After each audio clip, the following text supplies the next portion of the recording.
जय हिंद साथियों। स्वागत है आपका हिंदी ज्ञान सागर में।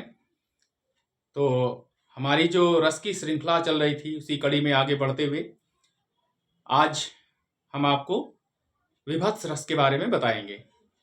तो चलिए वीडियो को शेयर और लाइक कर दीजिए और शुरू करते हैं बहुत समय ना लेते हुए। विभत्स रस, ठीक है। परिभाषा देख लेते हैं इसकी। घृणित व्यक्ति या वस्तुओं को देखने या सुनने से उत्पन्न होने वाली घृणा या ग्लानि विभत्स रस की पुष्टि करती है।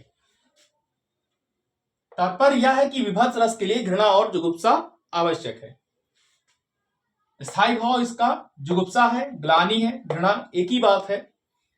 अगर किसी एग्जाम में दे दे आपको तो तीनों दे दे और लास्ट ऑप्शन दे दे, इनमें से सभी तो सभी पे लगा दीजिएगा, अन्यथा कोई एक दे, इसमें से तीन ना दे के दो दे दे, जुगुप्सा दे दे, ग्लानि दे दे या जुगुप्सा दे दे घृणा, तो प्रीफरेंस हम जुगुप्सा को देंगे, ठीक है। जुगुप्सा पे लगाइएगा, यानी इसका स्थायी भाव क्या है? जुगुप्सा है।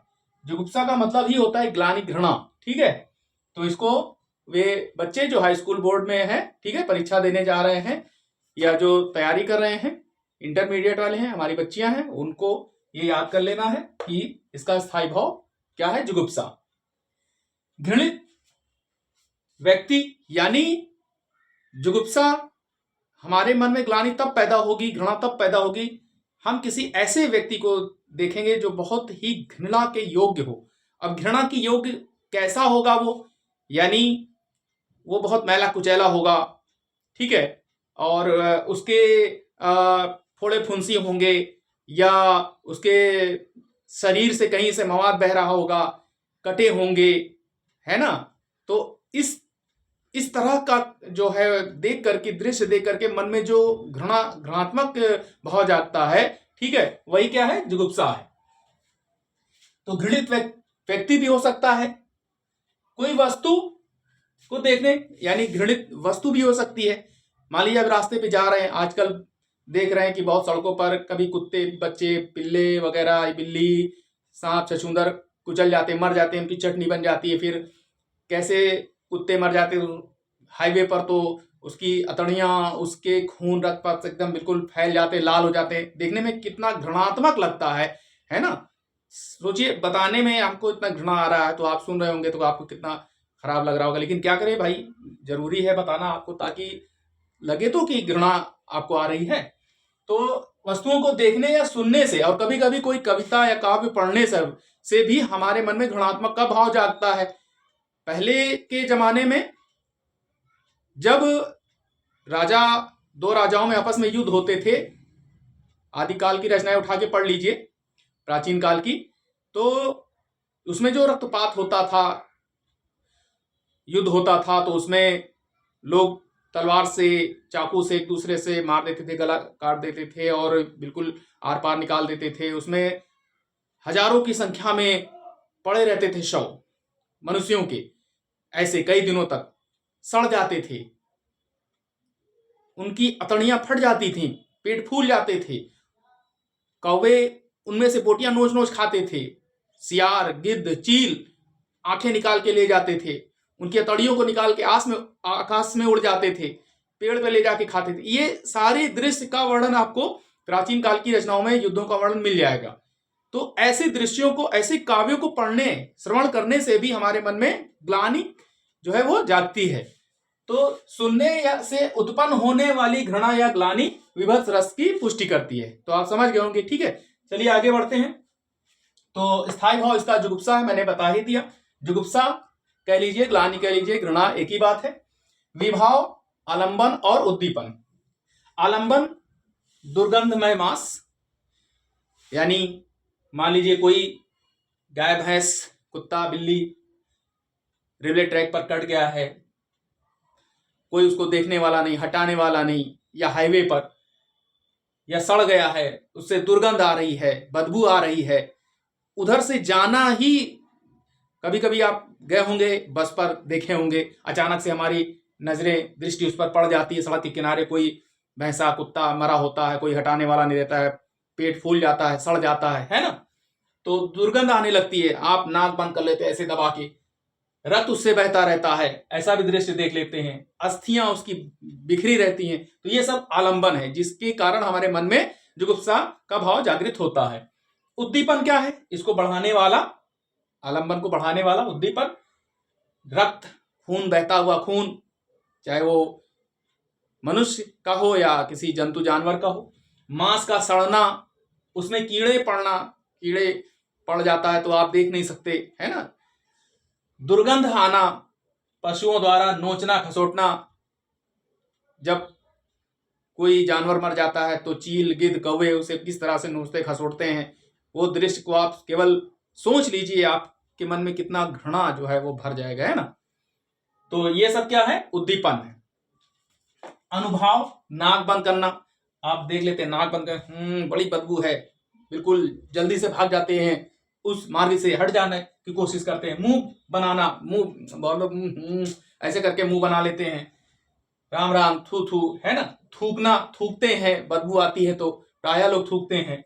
आंखें मीचना, आंखें मीच लेते हैं, बंद कर लेते हैं कि अरे इधर नहीं देखेंगे, इधर तो बिल्कुल जानवर कोई मरा पड़ा हुआ है, सड़ गया है, बदबू आ रही है, उधर मुंह करके निकल जाते हैं। मुंह फेरना आदि।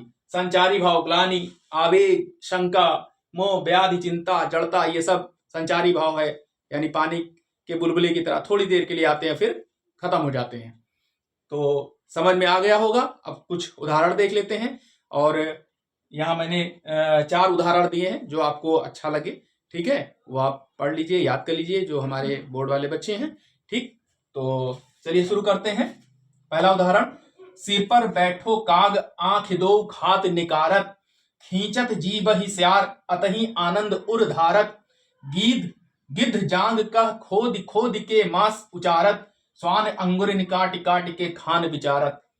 अब युद्ध का वर्णन है, यहाँ पर लाशें बिखरे पड़ी हुई हैं, शमशान का वर्णन है, ठीक है। सिर पर बैठो, उसके सिर पर कौवा बैठा हुआ है, लाश पड़ी हुई है।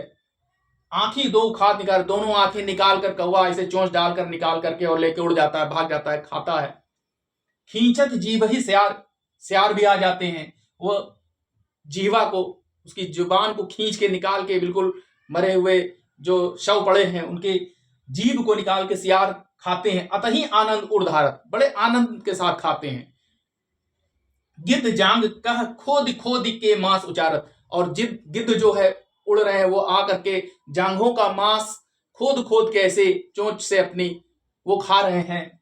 स्वान यानी कुत्ता, स्वान अंगुर काट काट के खान विचारत, और जो कुत्ते हैं, जंगली कुत्ते या आसपास के, वो सब अंगुरियां काट काट के उसे खा रहे हैं। कितना ही बिल्कुल घिनौना, घृणात्मक ये दृश्य है, ये जो है काव्य है, कविता है। इसको पढ़ने से ही हमारे मस्तिष्क पटल पर वो चित्र अंकित सा हो जा रहा है। तो सोचिए, अगर ये हम देख लेंगे तो कैसे हम रह पाएंगे? बिल्कुल नहीं रह पाएंगे, है ना, एकदम बिल्कुल घृणा भर जाएगी, है ना। तो ये उदाहरण आपने देखा कितना घृणात्मक है, और इसका भाव क्या है? स्थायी भाव जुगुप्सा है, यानी ग्लानि। अगला उदाहरण देखते हैं। को अंतरणी के पहिरी बाल इतरात दिखावत, को चर्बी ले चोप सहित निज अंगनी लावत। बिल्कुल इसी तरह से मिलता जुलता उसी का उदाहरण है कि कोई अतणिया की माला पहन करके इतरावत दिखा, कोई चील, कौवे, गिद्ध जो उड़ते हैं, वो अतणिया ऐसे बिल्कुल लंबा सा होता है ना, वो खींच करके माला पहन के उड़ जाते हैं। को चर्बी ले चोप सहित निज अंगनी लावत, और कोई चर्बी चोप सहित लेकर जो है वो लेके भाग जाता है। तो बिल्कुल इसमें भी वही जो इसमें वही इसमें भी है, घृणात्मक भाव है। अगला देखिए, आंखें निकाल उड़ जाते, क्षण भर उड़कर आ जाते, शव जीभ खींच कर कौवे चुभला चुभला कर खाते। यानी बिल्कुल सेम वैसा ही उदाहरण है, मिलता जुलता। आंखें निकाल उड़ जाते, आंखें निकाल कर जो है पक्षी जो है ना, गिद्ध, चील, कौवे, ये सब उड़ जाते, क्षण भर उड़कर आ जाते, फिर उड़ने के बाद खाने के बाद फिर आ जाते उस जो शव पड़ा हुआ है या जो मांस का टुकड़ा पड़ा हुआ है।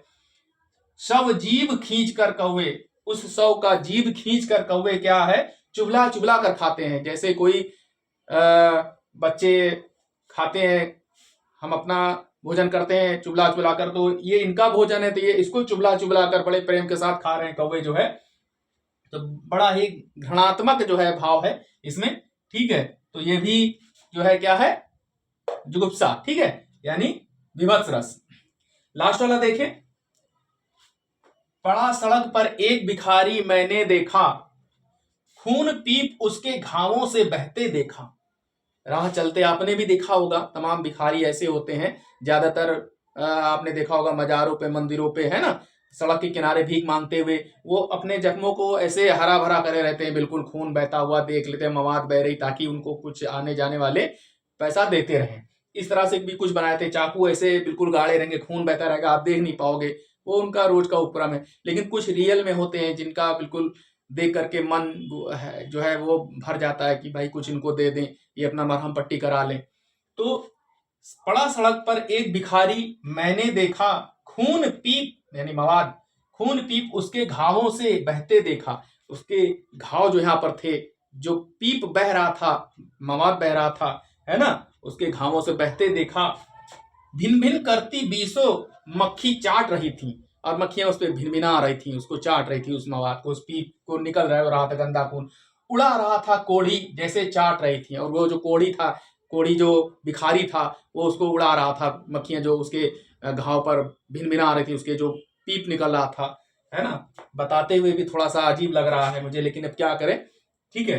तो उड़ा रहा था कोढ़ी जैसे चाट रही थी, देखा जिसने उसको अपनी नाक सिकोड़ी, घृणा करता निकल गया न डाला कौड़ी। और जो कोई भी उस मार्ग से जा रहा था, उस कोढ़ी को देख करके जो है वो नाक सिकोड़ करके, मुंह सिकोड़ कर, मुंह घुमाकर, चेहरा घुमा करके निकल जा रहा था, लेकिन उस कोढ़ी को एक भी कौड़ी यानी एक भी पैसा नहीं डाल रहा था। तो कितना घृणात्मक दृश्य है ये, केवल पढ़ने से ही हमारे मन में घृणा का भाव जाग जा रहा है। सोचिए अगर आप देखेंगे तो कितना घृणात्मक होगा, और देखा भी होगा आपने इधर उधर राह में चलते, या किसी मार्ग में, या हाईवे पर, या रेलवे ट्रैक पर, ठीक है। तो एक बार फिर मैं आपको बताता हूँ, घृणित व्यक्ति या वस्तुओं को देखने से मन में जो उत्पन्न होता है भाव या घृणा, उसको विभत्स रस कहते हैं, ठीक है। तो इसको आप याद कर लीजिए, 4 उदाहरण है जो आपको अच्छा लगे। स्थायी भाव इसका जुगुप्सा, ये याद कर लीजिए, विभाव, आलंबन, उद्दीपन, ठीक है, अनुभाव, संचारी भाव, ये 4 चीजें आपको याद करनी है। और अपने दोस्तों को और अपने जो मित्र हैं उनको जरूर शेयर कीजिए वीडियो को, ताकि उसका ये लाभ ले सकें, सभी को उसका लाभ मिल सके, ठीक है।